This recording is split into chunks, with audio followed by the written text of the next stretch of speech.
अच्छे लोगों की मृत्यु जल्दी क्यों हो जाती है? अच्छे लोगों के साथ बुरा क्यों होता है? अच्छे लोग अपने पाप का फल जल्दी ही काट लेते हैं। और इस वीडियो के अंत में भगवान श्री कृष्ण के द्वारा एक बताई गई बहुत ही अच्छी कहानी का भी वर्णन किया गया है। मित्रों, यह एक सवाल है कि अच्छे लोगों की मृत्यु जल्दी क्यों हो जाती है। अक्सर यह देखा जाता है कि अच्छे से और धर्म से चलने वाले लोगों की मृत्यु अक्सर जल्दी ही हो जाती है। शास्त्रों में तो बताया गया है कि कलयुग में लोगों की उम्र 30 साल ही रह जाएगी और कलयुग का अंत होते होते आपने यह भी सुना होगा कि भगवान अच्छे लोगों को जल्दी बुला लेते हैं।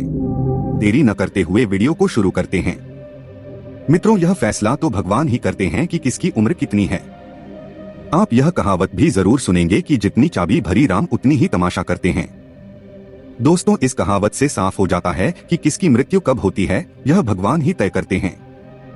वैसे तो अच्छे लोगों की मौत जल्दी हो जाने के पीछे कई कारण होते हैं, लेकिन पहले कारण को समझने के लिए आपको यह जानना होगा कि हम जो कुछ भी इस जन्म में करते हैं उसका जवाब हमें ऊपर यमराज को देना होता है।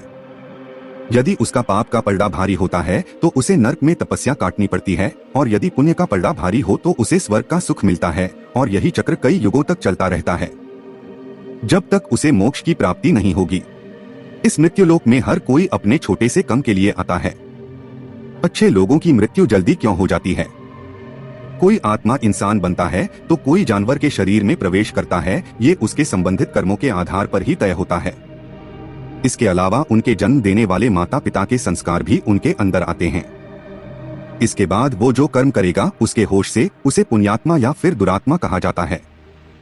अब यही पुण्य आपकी मृत्यु की तारीख को भी बदल देते हैं। जिस तरह से एक जज जेल में रहने वाले कैदी के व्यवहार को देखकर उसकी सजा कम कर देता है, ठीक उसी तरह भगवान भी देखते हैं कि इंसान मौत में जाने के बाद अच्छा कर्म कर रहा है और उसे अपने किए की सजा मिली है, और जब उन्हें लगता है कि अब उसे मृत्यु लोक में नहीं रहना चाहिए तब वह उसे बुला रहे हैं। अच्छे लोग अपने पाप का फल जल्दी ही काट लेते हैं। भगवान के विधान के अनुसार प्रत्येक व्यक्ति को केवल इतना ही दंड दिया जाना चाहिए जितना कि पाप किया जाता है। अब क्योंकि अच्छे लोगों के पाप कर्म बुरे लोगों के पाप कर्मों की तुलना में अधिक होते हैं, इसलिए अच्छे लोग अपने पापों का फल जल्दी ही कम लेते हैं। हिंदू धर्म की मान्यता है कि भगवान हर अच्छे व्यक्ति को किसी न किसी उद्देश्य के साथ मृत्युलोक में मान्यता देते हैं, और भगवान का अपना अवतार लक्ष्यों में शामिल होता है। इसीलिए जब वो उद्देश्य जल्दी हो जाते हैं तब भगवान उन्हें वापस बुला लेते हैं। अच्छे लोगों की मौत उनके अच्छे कर्मों पर ही लगातार करती है। इसके अलावा आपको ये भी बताते हैं कि जो लोग ये कहते हैं कि मरने के बाद इंसान खाली हाथ जाता है, उन्हें जान लेना चाहिए कि 3 चीजें ऐसी हैं जो मरने के बाद भी उनके साथ जाती हैं। एक है विशिष्ट कर्म, दूसरा है स्मृति और तीसरा है जागृत। इसीलिए अब आप किसी से ये मत कहना कि आप खाली हाथ आए थे और खाली हाथ छोड़ देंगे। मानव जीवन का उद्देश्य, इसकी वजह है मनुष्य में सत्य एवं असत्य का विवेकी हमारी बुद्धि का होना। लेकिन इस धरती पर हम दुनियादारी के चक्र में कुछ इस तरह फंस जाते हैं कि हमारी बौद्धिक सीमा में ही सिमट कर रह जाती है। हम सब कुछ अंतर्निहित सुखों को ही मानक सब कुछ मानते हैं। यही गलती हम कर जाते हैं, क्योंकि इसके बावजूद कोई भी व्यक्ति यह दावा नहीं करता कि वह पूरी तरह से सुखी है। सच्चाई यह है कि हमें सामान्य मानव जीवन के उद्देश्य का पर्दाफाश करने के लिए निरंतर प्रयास करते रहना चाहिए। यह सच है कि आपके और आपके परिवार के भरण पोषण की जिम्मेदारी हमारी है और हमें इसे हर हाल में निभाना चाहिए। लेकिन क्या आप यह समझ पाते हैं कि आप कितने दिनों तक या कितने सालों तक इस जगत में बने रहते हैं और आपकी मंजिल बन जाती है? तो इन कार्ड के उत्तर में ज्यादातर लोग यही कहते हैं कि पता नहीं, ऐसे लोग बड़े ही अजीब होते हैं। वो यात्रा तो कर रहे हैं पर यात्रा के संबंध में उन्हें कुछ जानकारी नहीं होती। क्या आपने कभी एकांत में यह सोचा है कि आपका यह मानव जीवन क्यों मिला है? तो दोस्तों, महाभारत में युधिष्ठिर महाराज के एक प्रश्न के उत्तर में भीष्म पितामह ने कहा था कि किसी से बढ़कर कोई भी जीव नहीं है। आपको यह जानकर आश्चर्य होगा कि 84 लाख योनियों के बाद हम मनुष्य जीवन से मिलते हैं और संसार के सभी प्राणियों में मनुष्य ही सबसे श्रेष्ठ है।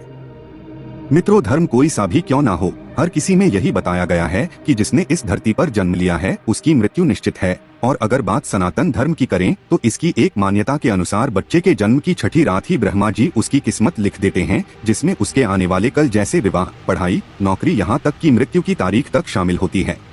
इसी तरह दोस्तों, श्रीमद् भगवद गीता में भी भगवान श्री कृष्ण कहते हैं कि ये एक आध्यात्मिक और ईश्वरीय जीवन का पद है जिसे प्राप्त करके मनुष्य मोहित नहीं होता। यदि किसी जीवन के अंतिम समय में भी इस तरह की स्थिति में हो तो वह भगवत धाम में प्रवेश करता है। मनुष्य कृष्ण भावनामृत या दिव्य जीवन को एक क्षण में तुरंत प्राप्त कर सकता है और हो सकता है कि उसके लाखों जन्मों के बाद भी यह प्राप्त न हो। दोस्तों, यह तो सच को समझने और स्वीकार करने की बात है। भगवत गीता कहती है कि वास्तविक जीवन शुरू किया गया यह उद्यम जीवन के साथ होता है। दोस्तों, इन बातों से यह तो स्पष्ट होता है कि हम सभी एक निश्चित समय के लिए पृथ्वी पर रहने वाले सभी लोग आते हैं और कुछ विशेष कर्मों को करने के लिए आते हैं। जब हमारे कर्म पूरे हो जाते हैं और इस जीवन के लक्ष्य प्राप्त हो जाते हैं तो प्रभु हमें परलोक में एक सहज स्थान प्रदान करते हैं। भगवान कृष्ण और अन्य कहते हैं कि वास्तविक जीवन तब शुरू होता है जब यह भौतिक जीवन समाप्त हो जाता है। मित्रों, जो लोग सदाचारी होते हैं और जीवन में अच्छे कर्म किए होते हैं वे वास्तव में विशेष होते हैं। जब उनकी मृत्यु का समय निश्चित हो जाता है तो दोस्तों वे इस दुनिया को छोड़कर आगे की यात्रा जारी रखते हैं। अच्छे लोगों के साथ बुरा क्यों होता है? मित्रों, आपने देखा होगा कि पूजा पाठ और धर्म कर्म करने वाले लोगों की जिंदगी बुरे कर्म करने वालों की तुलना में काफी कठिन है। आपने यह निश्चित रूप से सोचा होगा, तो आप इसके रहस्य कथनों को खोलेंगे। आपके पुराणों में वर्णित एक कथा असंख्य है जिसके माध्यम से आप समझेंगे कि प्रत्येक प्राणी को उसके कर्म के अनुसार ही फल मिलता है।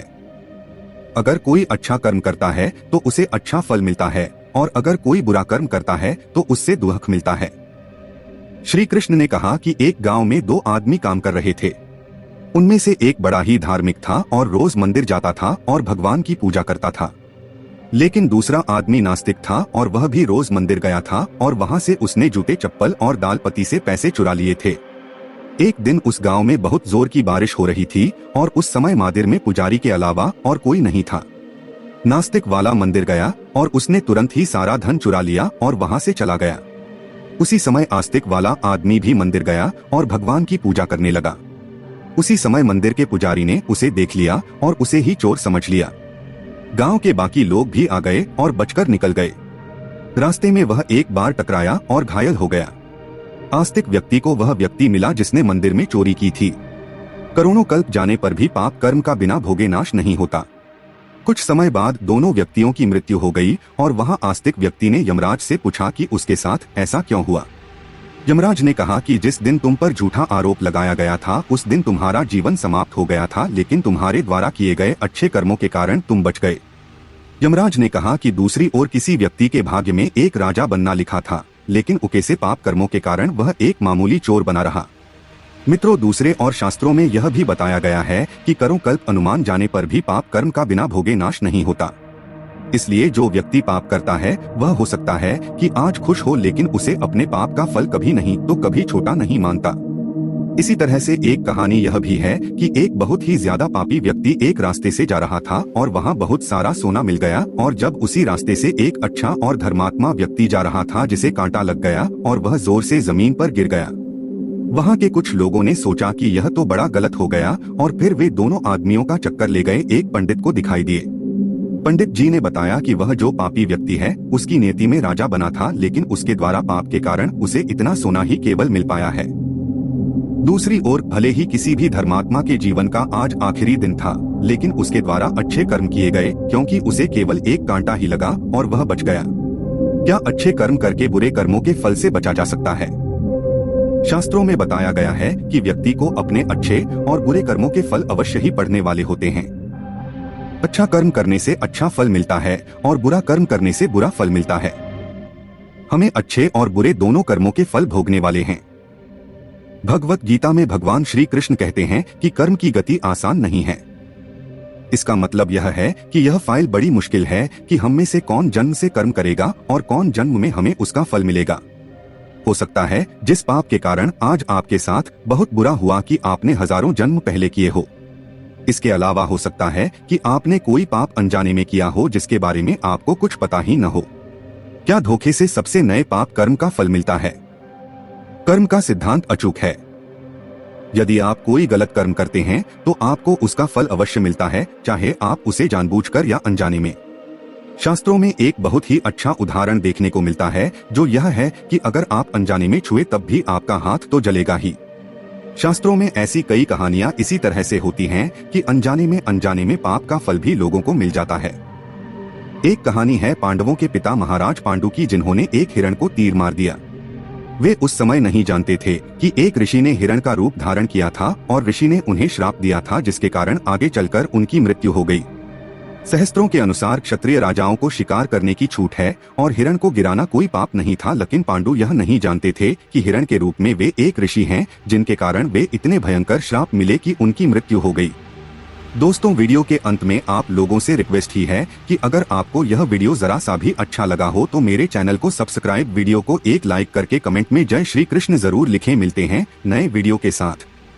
इसी तरह दोस्तों, श्रीमद् भगवद गीता में भी भगवान श्री कृष्ण कहते हैं कि ये एक आध्यात्मिक और ईश्वरीय जीवन का पद है, जिसे प्राप्त करके मनुष्य मोहित नहीं होता। यदि किसी जीवन के अंतिम समय में भी इस तरह की स्थिति में हो तो वह भगवद धाम में प्रवेश करता है। मनुष्य कृष्ण भावनामृत या दिव्य जीवन को एक क्षण में तुरंत प्राप्त कर सकता है और हो सकता है कि उसके लाखों जन्मों के बाद भी यह प्राप्त न हो। दोस्तों, यह तो सच को समझने और स्वीकार करने की बात है। भगवत गीता कहती है कि वास्तविक जीवन शुरू किया गया यह उद्यम जीवन के साथ होता है। दोस्तों, इन बातों से यह तो स्पष्ट होता है कि हम सभी एक निश्चित समय के लिए पृथ्वी पर रहने वाले सभी लोग आते हैं और कुछ विशेष कर्मों को करने के लिए आते हैं। जब हमारे कर्म पूरे हो जाते हैं और इस जीवन के लक्ष्य प्राप्त हो जाते हैं तो प्रभु हमें परलोक में एक सहज स्थान प्रदान करते हैं। भगवान कृष्ण और अन्य कहते हैं कि वास्तविक जीवन तब शुरू होता है जब यह भौतिक जीवन समाप्त हो जाता है। मित्रों, जो लोग सदाचारी होते हैं और जीवन में अच्छे कर्म किए होते हैं वे वास्तव में विशेष होते हैं। जब उनकी मृत्यु का समय निश्चित हो जाता है तो दोस्तों वे इस दुनिया को छोड़कर आगे की यात्रा जारी रखते हैं। अच्छे लोगों के साथ बुरा क्यों होता है? मित्रों, आपने देखा होगा कि पूजा पाठ और धर्म कर्म करने वाले लोगों की जिंदगी बुरे कर्म करने वालों की तुलना में काफी कठिन है। आपने यह निश्चित रूप से सोचा होगा, तो आप इसके रहस्य कथनों को खोलेंगे। आपके पुराणों में वर्णित एक कथा असंख्य है, जिसके माध्यम से आप समझेंगे कि प्रत्येक प्राणी को उसके कर्म के अनुसार ही फल मिलता है।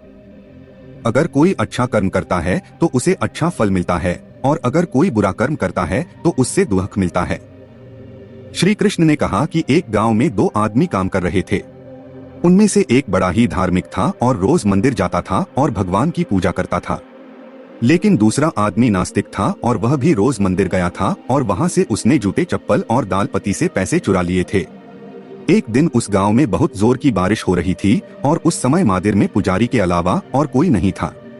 नास्तिक वाला मंदिर गया और उसने तुरंत ही सारा धन चुरा लिया और वहां से चला गया। उसी समय आस्तिक वाला आदमी भी मंदिर गया और भगवान की पूजा करने लगा। उसी समय मंदिर के पुजारी ने उसे देख लिया और उसे ही चोर समझ लिया। गांव के बाकी लोग भी आ गए और बचकर निकल गए। रास्ते में वह एक बार टकराया और घायल हो गया। आस्तिक व्यक्ति को वह व्यक्ति मिला जिसने मंदिर में चोरी की थी। करोड़ों कल्प जाने पर भी पाप कर्म का बिना भोगे नाश नहीं होता। कुछ समय बाद दोनों व्यक्तियों की मृत्यु हो गई और वहां आस्तिक व्यक्ति ने यमराज से पूछा कि उसके साथ ऐसा क्यों हुआ। यमराज ने कहा कि जिस दिन तुम पर झूठा आरोप लगाया गया था उस दिन तुम्हारा जीवन समाप्त हो गया था, लेकिन तुम्हारे द्वारा किए गए अच्छे कर्मों के कारण तुम बच गए।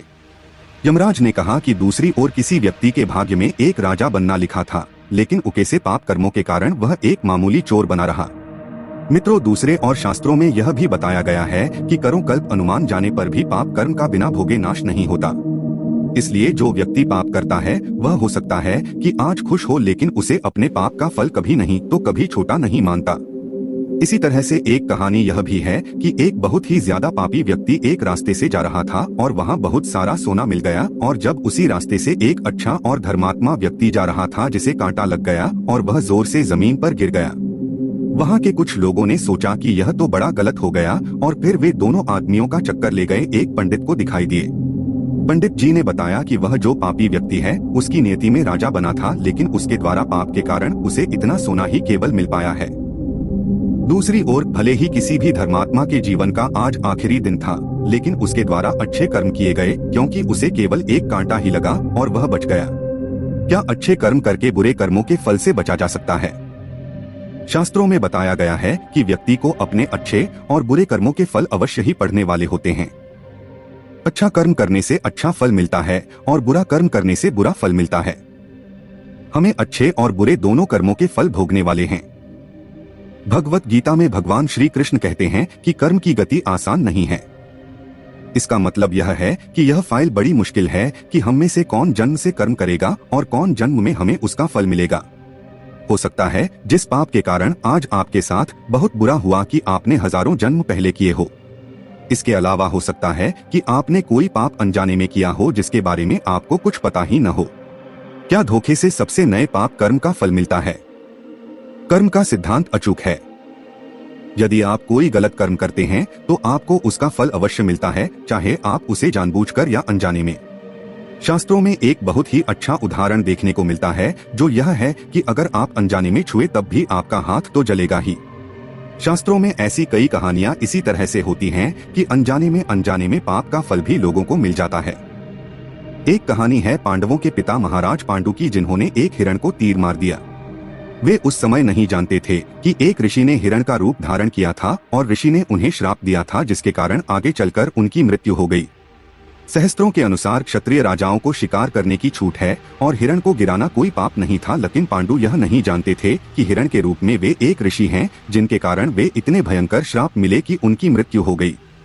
दोस्तों, वीडियो के अंत में आप लोगों से रिक्वेस्ट ही है कि अगर आपको यह वीडियो जरा सा भी अच्छा लगा हो तो मेरे चैनल को सब्सक्राइब, वीडियो को एक लाइक करके कमेंट में जय श्री कृष्ण जरूर लिखें। मिलते हैं नए